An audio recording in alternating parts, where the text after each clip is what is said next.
Hello friends. और आज इस व्लॉग को बनाने के मूड में मैं बिल्कुल भी नहीं थी। मेरा बिल्कुल मन नहीं था कि मैं व्लॉग शूट करूं बिकॉज़ मैं इतनी ज़्यादा अपसेट थी। आप देख सकते हैं कि मेरा जो कोको है उसको मैं हॉस्पिटल लेके आई हुई हूँ।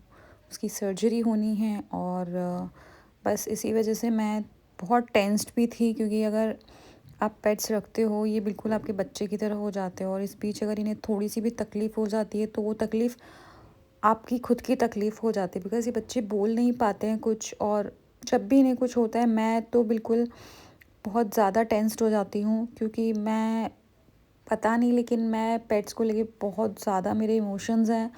और बहुत बहुत ही मतलब मैं बोल भी नहीं पा रही हूँ। सो मतलब मेरे इनसे एक अलग ही अटैचमेंट है, मेरे पेट्स के साथ हो या किसी और भी जानवर के साथ हो। मुझे जानवर पेट्स बहुत ज़्यादा पसंद है, तो बहुत ज़्यादा पर्सनली लेती हूँ मैं अगर इन्हें कुछ होता है तो। सो यहाँ पे मैं इसी का ट्रीटमेंट करवाने आई थी। डॉक्टर्स जो हैं वो चेक कर रहे थे। उन्होंने मुझे कुछ मेडिसिन्स की लिस्ट वगैरह दी थी, जो दवाइयाँ मैं लेके आई। और अभी इसका ऑपरेशन होना है, तो बस उसी के लिए आप देख सकते हो उसका वेट हो रहा है।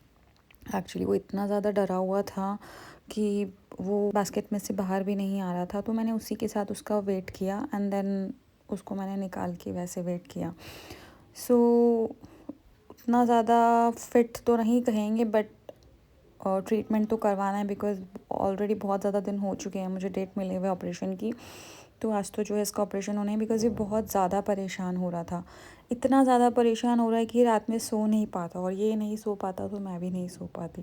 तो आप देख सकते हैं यहाँ पे कितने सारे बच्चे अपने ट्रीटमेंट के लिए आए हुए हैं। ये देखिए छोटी सी जिसका भी ऑपरेशन हुआ, और ये बहुत ही क्यूट सी थी। और इन्हें देख देख के इतना बुरा सा फील होता है जब ये बेज़ुबान कुछ बोल नहीं पाते, इनमें क्या प्रॉब्लम है, क्या तकलीफ़ है। तो इसी के साथ जो कोको की फ़ॉर्मेलिटीज़ होनी थी, ये मुझसे इन्होंने साइन वगैरह करवाए, फॉर्म फिल करवाया। और यहाँ पे इन्होंने मुझे इसे लिटाने के लिए कहा, तो मैं इसको लेके आ चुकी हूँ। जैसे तैसे करके ये बास्केट में से बाहर निकला है, निकलता नहीं है बट मैं इसके बिल्कुल चारों तरफ ही थी, तो ये मुझे देख के बाहर निकल आया। और यहाँ बस मैं इसको खिला रही थी, थोड़ा-सा कोशिश कर रही थी कि ये डरे नहीं। तो आप देख सकते हैं इसके बैठने की पोज़ीशन से कि वो ऑलरेडी डरा हुआ है। तो यहाँ इसे एनेस्थीसिया दिया जाना था, तो इसी के लिए मुझे उन्होंने डॉक्टर ने कहा कि आप इसको बाहर लेटाइए। थोड़े से इसका शेव करना था एंड एनेस्थीसिया देना था, उसके बाद इसको ओटी में ले जाया जाना था। सो इस बीच जब मैं दूसरे बच्चों को भी देख रही थी जिसको ट्रीटमेंट के लिए उनके पेरेंट्स जो हैं वो लेके आ रहे थे, तो बहुत बहुत ही बुरा फील हो रहा था, क्योंकि ऐसे ऐसे बिल्कुल ऐसे ऐसे मैंने पेट्स देखे हैं जिनकी कई की प्रॉब्लम्स तो ऐसी होती है, तो ऐसा लगता है वो कैसे बर्दाश्त कर रहे हैं। वो बेज़ुबान है, वो बोल भी नहीं पाते, और वो किस तरह से बर्दाश्त कर रहे हैं। तो बस यही सोच के मैं बहुत ज़्यादा इमोशनल हो रही थी। ये देखिए कैसे चिपक चुका है। एक्चुअली इसको एनेस्थीसिया दिया जा चुका है, और यहाँ पे अब उसका जो है असर आप देख सकते हो इसमें धीरे धीरे हो रहा है। किस तरह से बिल्कुल एकदम ये स्टल होके गिर गया है, अब वो खड़ा भी नहीं हो पा रहा। और उसकी ये जो कंडीशन थी ये मुझसे बिल्कुल देखी नहीं जा रही थी। अभी जब मैं इसका वॉइस ओवर भी कर रही हूँ और जो मैं अपने ये प्री रिकॉर्ड्स देख रही हूँ व्लॉग के, तो लिटरली मुझे बहुत ज़्यादा पेन हो रहा है, बहुत बुरा फील हो रहा है इसकी कंडीशन देख के। फाइनली इसको जो है ऑपरेशन थिएटर में ले आया। इसी के साथ मैं देखिए बटर से मिली, जो अपने टीथ का ट्रीटमेंट करवाने के लिए आया था।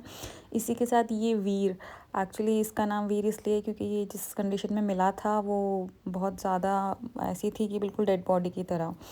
यहाँ पे इसको ओटी में से लेके आ चुके हैं, और ये जो कंडीशन थी मेरे लिए बिल्कुल भी, इसका जो आप देख सकते हैं इसका जो फेस है और उसके मुंह में जो फंसाया हुआ है, मुंह खुला हुआ है, वो अपनी आइज़ को ब्लिंक नहीं कर रहा, वो कुछ भी नहीं कर रहा। तो एक मोमेंट के लिए तो मैं बहुत ज़्यादा डर गई थी कि उसे क्या हुआ है। मैं बस चेक कर रही थी कि वो सांस ले रहा है ना। देन मैंने डॉक्टर से कंसल्ट किया, लाइक वो ऐसा क्यों है। उन्होंने कहा कि ये 6-7 घंटे तक ऐसे ही रहने वाला है। ये देखो मैंने इसको गोद में लिया और मैं घर आने की तैयारी में थी। इसी बीच मैं गाड़ी लेके नहीं गई थी, क्योंकि मेरे लिए बहुत मुश्किल हो जाता है इस कंडीशन में गाड़ी चलाना। तो ये मैं कैब से घर आई। घर आके भी मैंने इसे काफ़ी कोशिश की हिलाने की डुलाने की, बट वो बिल्कुल भी मूव नहीं कर रहा था।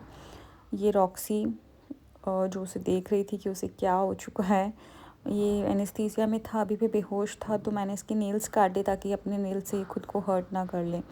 टाइम अभी 2:30-3 बज चुके हैं। ऑपरेशन ऑलमोस्ट 9:30 बजे हुआ था, उसको होश नहीं आया। अभी ऑलमोस्ट 4:30-5 बजे का टाइम है जो इसने मूवमेंट किया है, और अब थोड़ा थोड़ा इसको होश आना शुरू हुआ है। वो चल नहीं पा रहा है, बस उसने अपनी बॉडी को मूव किया है, हिलाया है।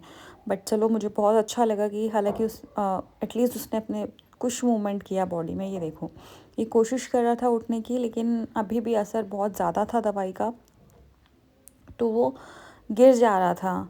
और ये देखो, ये कोशिश कर रहा है पूरी तरह से उठने की, बट नहीं हो पाएगा।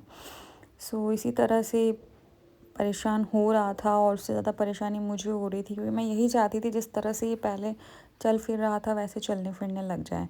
समहाउ उसने कोशिश करी, शायद उसको भूख लगी थी, क्योंकि उसने पिछले 24 घंटों से ना पानी पिया है और ना इसने कुछ खाया है, क्योंकि सर्जरी से पहले भूखा प्यासा रखना तो वो भी मेरे लिए एक बहुत ये बच्चे ऐसे हैं जिनको हर थोड़ी थोड़ी देर में खाने के लिए चाहिए, उनके लिए इतने लॉन्ग आवर्स तक भूखा रहना मतलब बहुत ज़्यादा बड़ी बात हो जाती है। ये खाने की कोशिश कर रहा था, पीने की कोशिश कर रहा था, लेकिन वो कुछ भी नहीं कर पा रहा था। मतलब उसको खाना था, बट पता नहीं वो कैसे हो रहा था, गिर जा रहा था।